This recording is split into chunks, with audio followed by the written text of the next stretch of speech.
नागपुर में बढ़ते मानव और वन्यजीव संघर्ष को लेकर राज्य सरकार गंभीर नजर आ रही है। राज्य मंत्री आशीष जायसवाल ने बताया कि इस मुद्दे पर वन विभाग, अन्य विभाग के अधिकारियों और सरपंचों के साथ बैठक की गई है। उन्होंने कहा कि इस समस्या के समाधान के लिए मुख्यमंत्री देवेंद्र फडणवीस से समय मांगा गया है। जंगलों में हरित वनस्पति बढ़ाने, अनावश्यक झाड़ियों को हटाने और बढ़ती बाघों की संख्या के संतुलन के लिए स्थानांतरण जैसे कदमों पर गहन योजना बनाई जा रही है, जिसकी रिपोर्ट जल्द ही सरकार को सौंपी जाएगी। राजनीतिक सवालों पर प्रतिक्रिया देते हुए जायसवाल ने राज ठाकरे के बयानों पर टिप्पणी करने से परहेज किया। वहीं नागपुर के प्रमुख स्थलों ड्रैगन पैलेस और मंदिर और दीक्षा भूमि के विकास को लेकर उन्होंने कहा कि राज्य सरकार सभी क्षेत्रों और समाज के हर वर्ग के संतुलित विकास के लिए प्रतिबद्ध है।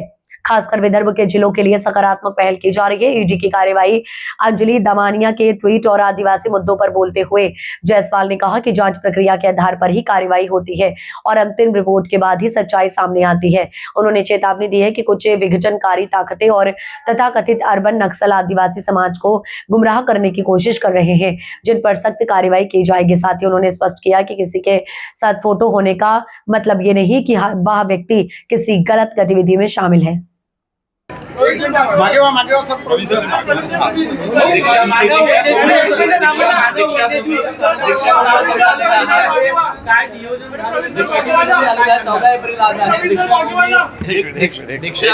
एक प्रश्न घ्या, त्यांचं देतो तुमच्या भूमिकेचे बोलतो होते किंवा तुमचा उद्या मानव वन्यजीव संघर्ष वाढला। काल बैठक झाली का? काल आपल्याला कल्पना आहे की पूर्ण महाराष्ट्रात मानव वन्यजीव संघर्ष वाढलेला आहे आणि मानव वन्यजीव संघर्षामध्ये काल मी जिल्हाधिकारी, पोलीस अधीक्षक, head of forest force, PCCF आणि सर्व स्थानिक सरपंच यांची बैठक झाली आणि एकंदरीत या महत्त्वाच्या प्रश्नावर कुठल्या उपाययोजना करता येईल त्यासाठी माननीय मुख्यमंत्री महोदयांनी देखील मी वेळ मागितलेली आहे आणि एकंदरीत ज्या उपाययोजना आमच्या लेवलवर करता येत असतील, ज्याच्यामध्ये जंगलामध्ये मोठ्या प्रमाणामध्ये ग्रीन वनस्पती लावणे, ग्रासलँड लावणे, वॉटर होल करणे, लँटिना आणि अनावश्यक वनस्पती रिमूव्ह करणे, तिथल्या लोकांचा लाईव्हलीहूडचा प्रश्न सोडवणे आणि एकंदरीत जंगलामध्ये किती वाघ राहू शकतात, त्याच्यापेक्षा संख्या किती वाढली आहे, मग ते वाढीव संख्येचं स्थलांतरण करणे आणि त्याला प्रीवियस या ठिकाणी जे काही त्यांना जे हर्बिओर लागतात ते कशा पद्धतीने वाढवता येईल या दृष्टीने एक सखोल नियोजन झालं आणि हा पूर्ण नियोजन आम्ही माननीय मुख्यमंत्री महोदय आणि माननीय वनमंत्री पुढे सादर करणार आहोत। राज ठाकरे यांनी कान टोचलेले आहे बाबासाहेबांच्या जयंतीनिमित्त राजकारण करणाऱ्यांचे। राज ठाकरे साहेब आता कधी ना कधी काहीतरी वेगवेगळे स्टेटमेंट करत असतात, तो त्यांचा स्टाईल आहे, त्याच्यावर कुठलंही भाष्य करणं मला योग्य वाटत। दीक्षाभूमी परिसरामध्ये तुम्ही आता आहात, दीक्षाभूमी, ड्रॅगन पॅलेस आणि शांतीवन अर्थराज्यमंत्री म्हणून काय निधीची उपलब्धता? आम्ही महाराष्ट्राच्या सर्वांगीण विकास करत असताना समाजातल्या प्रत्येक घटकाला न्याय देण्याचा प्रयत्न करत आहोत। दीक्षाभूमीचा विकास आता मुख्यमंत्री महोदय नागपूरचे आहे, महसूल मंत्री नागपूरचे आहे, मी नागपूरचे आहे आणि त्यामुळे जेवढे प्रकल्प ज्याला आजपर्यंत जो निधी ज्या कुठल्याही प्रकल्पाला मिळाला नाही, तुम्ही जे सर्व नाव घेतले, गडचिरोली असो, चंद्रपूर असो, नागपूर असो की विदर्भाचा कुठलाही भाग असो, सर्व स्थानाचा सर्वांगीण विकास करण्याच्या दृष्टीने राज्य सरकारचा नेहमी सकारात्मक भूमिका राहिलेली आहे। जितका निधीच्या प्रस्तावाला तो मंजूर झालेला, भविष्यात देखील तो मंजूर करेल। ईडी कडून खरांची अलिशान गाडी आणि काही मालमत्ता जप्त केलेली आहे। खरांच्या प्रकरणात ईडीची चौकशी सुरू आहे, काही संपत्ती जप्त केली काय आहे की शेवटी हा तपासाचा भाग आहे। जेव्हा एखाद्या माणसाचा कुकृत्य एक्सपोज होतो तेव्हा त्याच्या मागच्या सर्व घटनाक्रमाची चौकशी होते आणि जोपर्यंत तो चुकीचा माणूस आहे लोकांना माहीत राहत नाही तेव्हापर्यंत कोणी कोणाची फोटो त्याच्यासोबत काढत असते। त्यामुळे या प्रकरणात जे सखोल तपास सुरू आहे त्या तपासाच्या अंती जे अहवाल येईल तो सभागृहात देखील जाहीर होईल, महाराष्ट्राच्या जनतेला देखील कळवण्यात येईल आणि प्राथमिक चौकशीचा रिपोर्ट माननीय मुख्यमंत्री महोदयांनी सभागृहात सांगितलं आहे। या प्रकरणामध्ये SIT सखोल तपास करत आहे आणि जे काही सत्य आहे ते उघड होईल। पुण्याच्या समाज कल्याण विभागाच्या वसतिगृहामध्ये आदिवासी विद्यार्थ्यांनी हिडमा नक्षलवाद्याचं उदात्तीकरण करणारे गाणे आणि नृत्य केले। ते सगळे विद्यार्थी गडचिरोली जिल्ह्याचे आहे। त्यांचं असं म्हणणं आहे की आम्हाला हिडमाबद्दल माहिती नव्हती, चुकून झालं। पण काय झालं ही बाब सत्य आहे।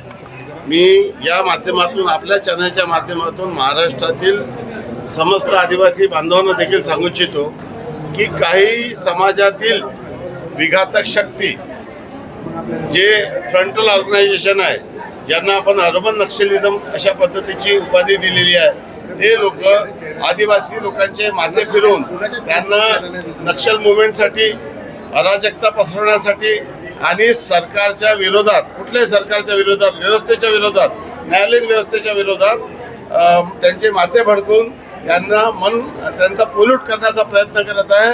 अशा सर्व लोकांवर कारवाई व्हायला पाहिजे आणि माझ्या सर्व आदिवासी बांधवांना विनंती आहे की अशा पद्धतीच्या चुकीच्या भ्रमात कोणी येऊ नये आणि स्वतःचं जीवन उद्ध्वस्त करू ज्यांनी नये. माते भडकवले त्यांच्यावर गुन्हे दाखल होईल या प्रकरणाचा तपास करून निश्चितच शासन योग्य ती कारवाई करेल. आपल्याला कल्पना आहे की आपण अर्बन नक्षलीचा कायदा या ठिकाणी पारित केलेला आहे आणि भविष्यामध्ये त्याची प्रभावी अंमलबजावणी आपण करून जे काही अशा पद्धतीचं चुकीचं समाजामध्ये द्वेष निर्माण करत आहे त्याची दखल घेऊन योग्य ती कारवाई करेल. नाशिकच्या आयजींचा व्हिडिओ ट्विट केलेला आहे अंजली दमानी यांनी खरंच सोबत. मी आपल्याला पूर्वी सांगितलं की एखाद्या माणसाने कोणासोबत फोटो काढावे. आता मंत्री म्हणून आम्हाला कोणी सांगते फोटो काढा किंवा कोणी कुठले मुख्यमंत्री महोदय असतात किंवा कुठल्या पक्षाच्या नेत्यासोबत फोटो काढत होते. कोणासोबत फोटो आहे म्हणजे त्याचा इन्व्हॉल्वमेंट असं समजता येणार नाही. SITच्या चौकशीत जर काही आढळलं आणि कुठल्या त्यांच्या कुकृत्यामध्ये जर यांचं इन्व्हॉल्वमेंट आढळलं तर निश्चितपणे कारवाई करू.